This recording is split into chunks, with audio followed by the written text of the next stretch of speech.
Hello everyone, welcome to the last episode of our Flinders Ranges trip we did in June. Our last night at the Flinders was absolutely freezing and we woke up to ice on the windscreen and bonnet. As we were leaving Arkaroola, we drove past some more awesome scenery. It is just so damn beautiful out here. We stopped in a town called Blindman for morning tea. It is a very pretty town.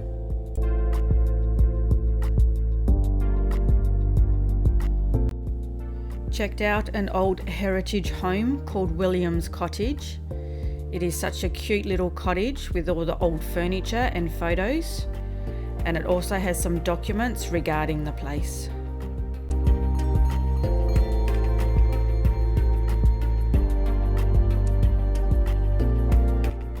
Here we are driving through Bunyaroo Valley, which is still located within the Flinders Ranges.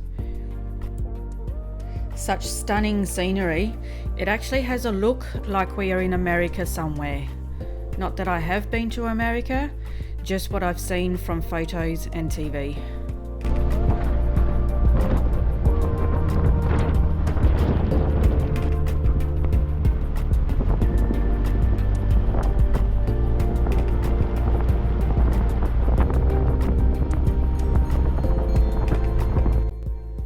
We stopped at the popular Razorback Lookout, and you can tell why, because it just has the best views ever. Now we are heading to our next destination at Wilpena Pound, and we stayed here for a couple of nights. A lovely caravan park nestled in amongst the tall gum trees.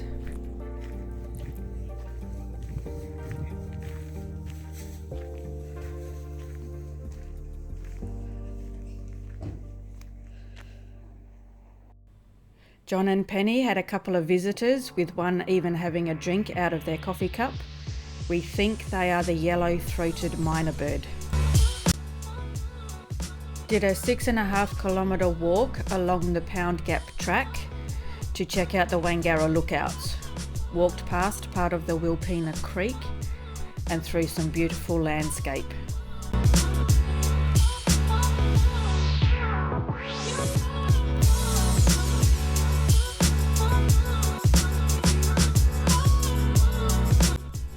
Ending up at Hill's homestead. The Hill family leased this bit of land between 1899 to 1914, growing wheat. Behind this homestead is the trail up to the two Wangara lookouts, which does add an extra 800 metres to the walk, but well worth checking out. The first lookout is about halfway up, and the last 400 metres to the top lookout is the most challenging section, but not too difficult.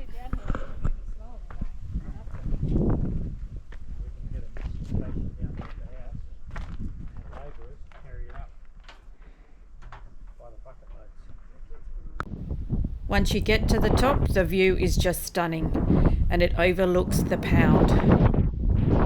Wilpena comes from the Indigenous word meaning cupped hand or a place where fingers bend. The English word for pound refers to an enclosure.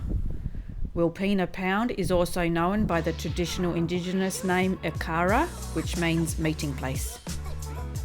On our way back, we came across these gorgeous Australian ringneck parrots. Their colours are just beautiful. Some got up nice and early and did the 14.6 kilometre return track up to St Mary's Peak.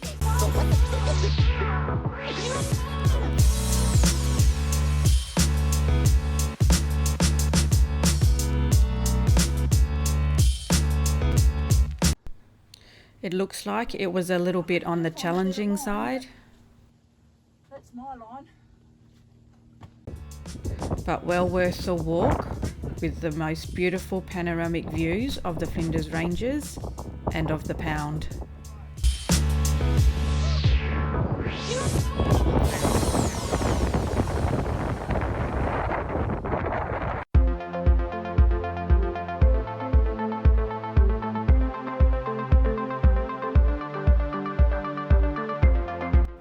An interesting spider web on the ground.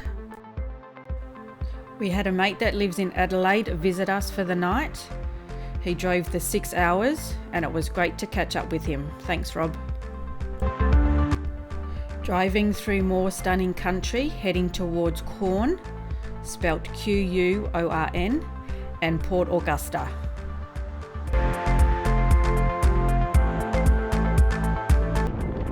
And driving past more old ruins.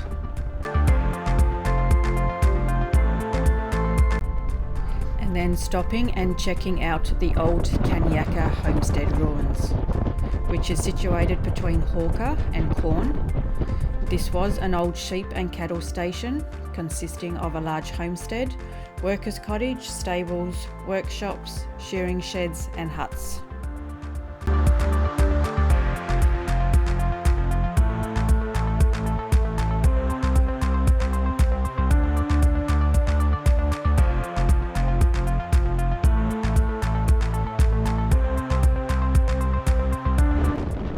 We saw some awesome rainbows on our travels. We drove through Port Augusta to refuel and resupply before heading to our next camp spot at Fitzgerald Bay Bush Camp. And right in front of us now is Fitzgerald Bay.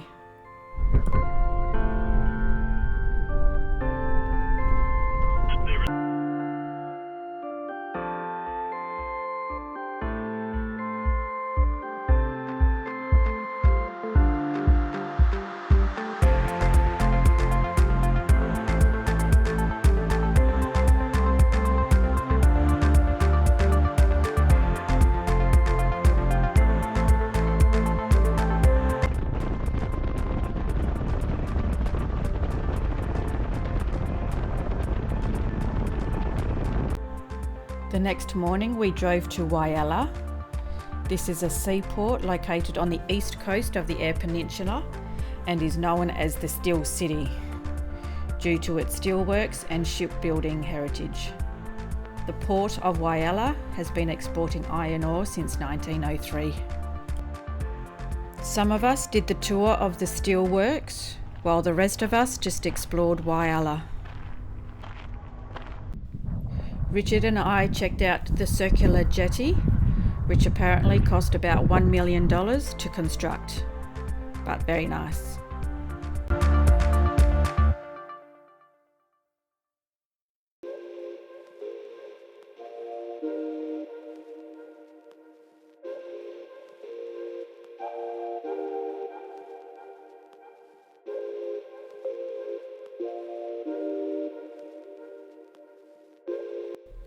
After leaving Whyalla, the weather changed quite a lot and became rainy and miserable.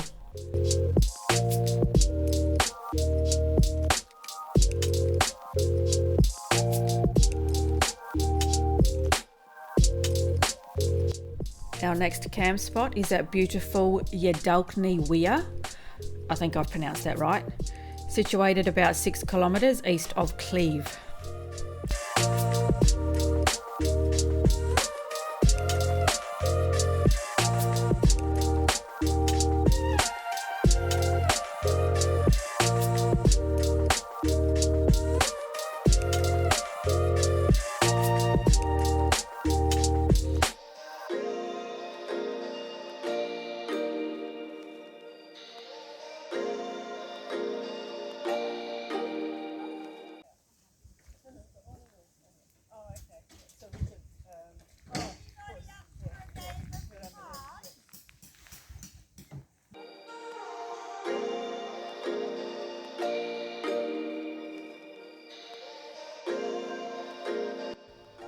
Apparently there are a couple of walking trails here, but unfortunately we did not have time to check them out.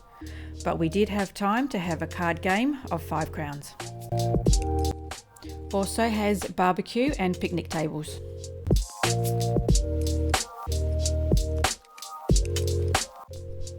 This stone wall is quite interesting.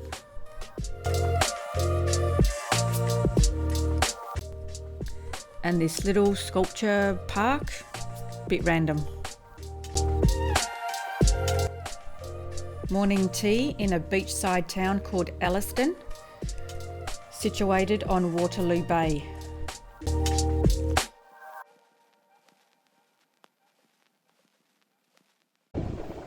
On the other side of the bay is an awesome drive along Clifftop Drive, where there are a few different sculptures spread along the cliff top.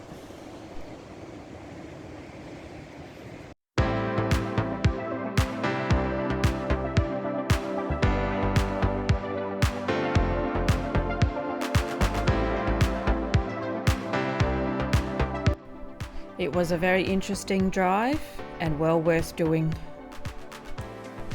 with some awesome views.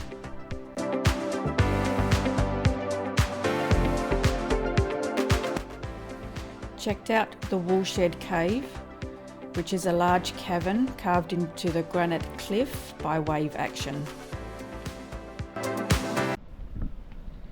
A walkway and wooden steps provide access onto the rocks where you can view the cave.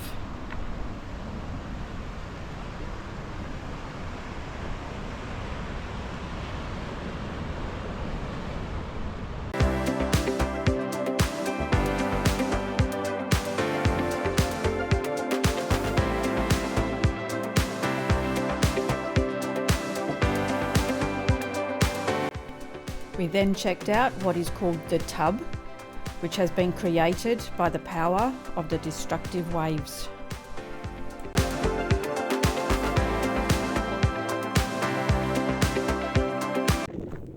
Next, we checked out Murphy's haystacks. As you can see, they are actually not haystacks, but rock formations or knobs. Granite boulders created through a process of weathering and erosion. It costs $2 per person to check these out, and you are also allowed to camp here, but obviously on the outskirts of the haystacks.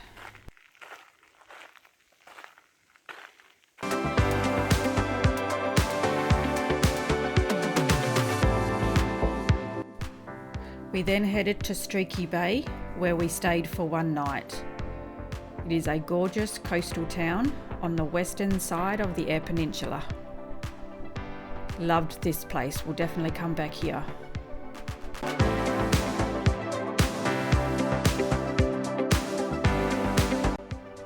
The caravan park is situated right on the bay, and our campsite was also right on the beach. How awesome was that?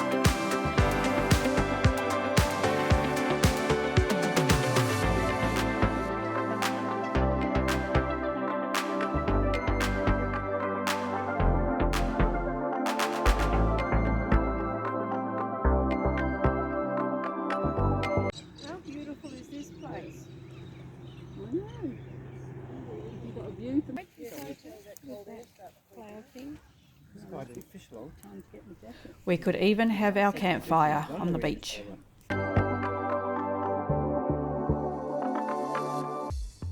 An awesome sunrise the next morning. Next morning we checked out Haley's Beach.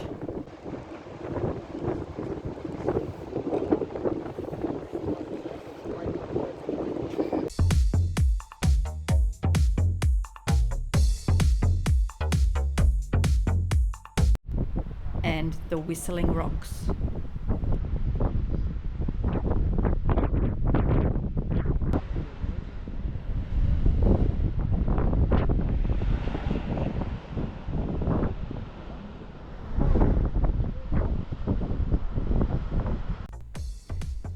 Definitely not something you like to see on the roads. Not quite sure what happened here though. Back onto the Nullarbor Plain. Just check out those clouds. They look angry.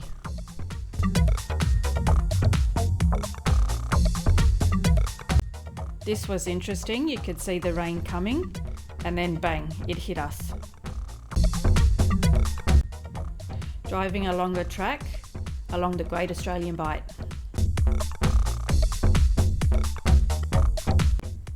Driving along a very muddy track, heading back towards Border Village. This is one way of cleaning your muddy car. More rainbows. We stopped and checked out the Air Telegraph Station, which is situated along the Great Australian Bight. In 1977, the WA Department of Fisheries and Wildlife established the Air Bird Observatory, providing a base for the study and enjoyment of the birds in the area. There is also an awesome museum and artefacts.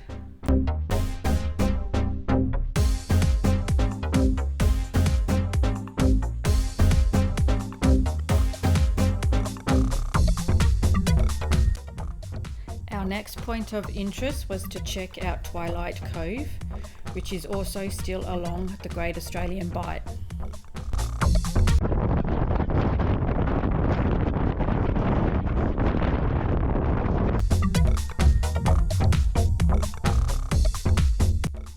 And wow, how amazing does that look?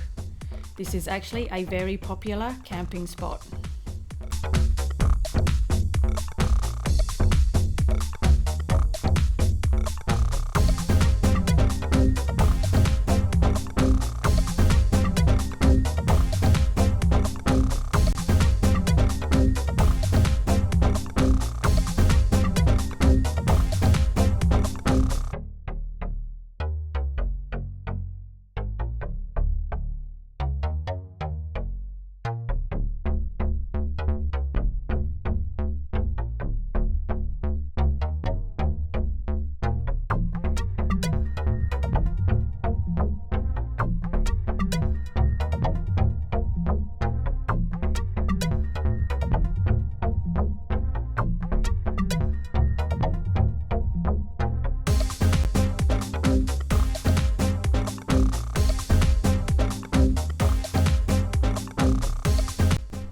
We headed out of Twilight Cove different to what we came in, and I don't think this track is used very much. But we got out eventually.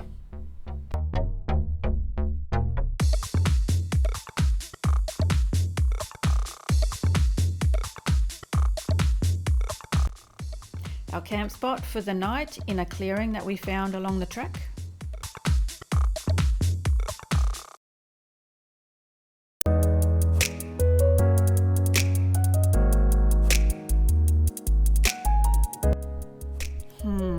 This looks interesting.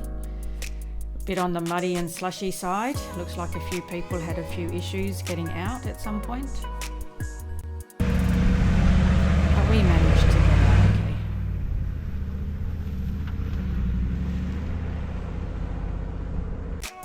We are now nearing the end of our trip and have just left Norseman.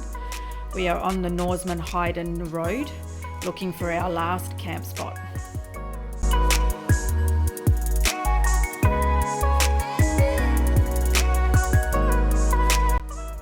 First attempt at doing a night lapse. Not the best, but I'll keep trying.